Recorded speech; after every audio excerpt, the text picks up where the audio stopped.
one of the lessons that you taught was do not be a problem solver. And I don't know. Be a problem finder.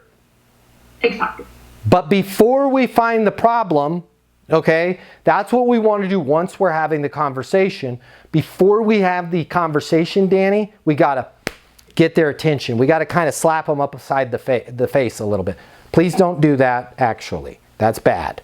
That will get you thrown in jail. But how we're going to slap them upside the face is not say this. And by the way, real high level, so you want to get, tell me again what you're doing. You have a parcel of land. You want to get in touch with the developer and say, hey, I got the land, the peanut butter, you got the building, the chocolate, let's make a Reese's peanut butter cup. Is that what you're doing, or am I way off?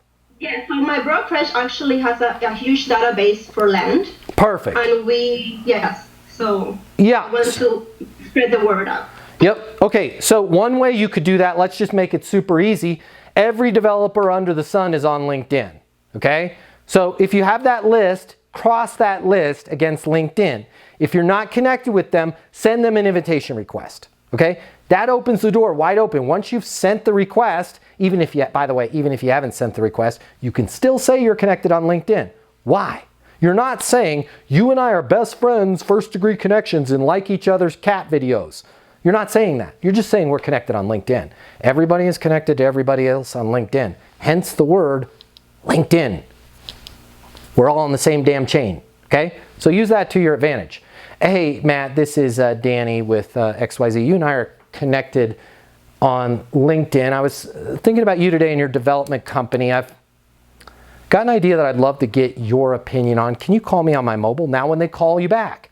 Hey, thank you so much for calling me back. One of the things that we're seeing right now, especially with interest rates where they are, with capital where they are, developers are just not in a position to keep going the way they've been going unless they're able to secure land that's the exact right land that they can build on and at a price where they're actually going to make a profit. How are you guys dealing with that right now? Okay, let me unpack this statement, what I just did there. They called you back. Thank you so much for calling me back. So this was the idea I wanted to float by you, okay? One of the things with a lot of the developers that we're working with and a lot of the developers in my network with interest rates the way they are, they're high, okay? One of the biggest challenges that developers are having is they want to continue to develop on the same pace that they were doing in 2022, 21, and even 20. And a lot of them are building less now than they did when things were locked down. Reason being is, unless they're able to secure the right piece of land at a price, keyword price, where they can actually develop that land and still turn a profit even with the construction loans and the bridge loans and oh yeah, materials are 3 times more than they were 24 months ago. They're just unable to develop at that pace. Now, what you're not saying, old school training, by the way, old school training would have never got you to this point. But where old school training will screw you up is you'll say something like this. Is that something that you're seeing? Don't work. Even if it is something they're seeing, that's like going, you know, the itchy thing is something funky that you picked up in some place you shouldn't be. Do you have an itchy thing? Everybody's going to go, oh, no. Right? But if you go, how are you dealing with that? All of a sudden, I don't know. It's flaking and it started to ooze. Huge difference.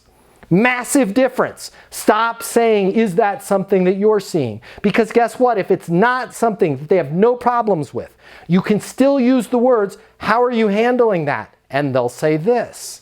We're powered by the Macomb Trust, which has over 750 acres of undeveloped land. So really, we've got a lot of quivers in our bow and we're building until we run out of land there. Now it's going to pivot you perfectly for your net outcome statement, your NOS. Hey, no problem.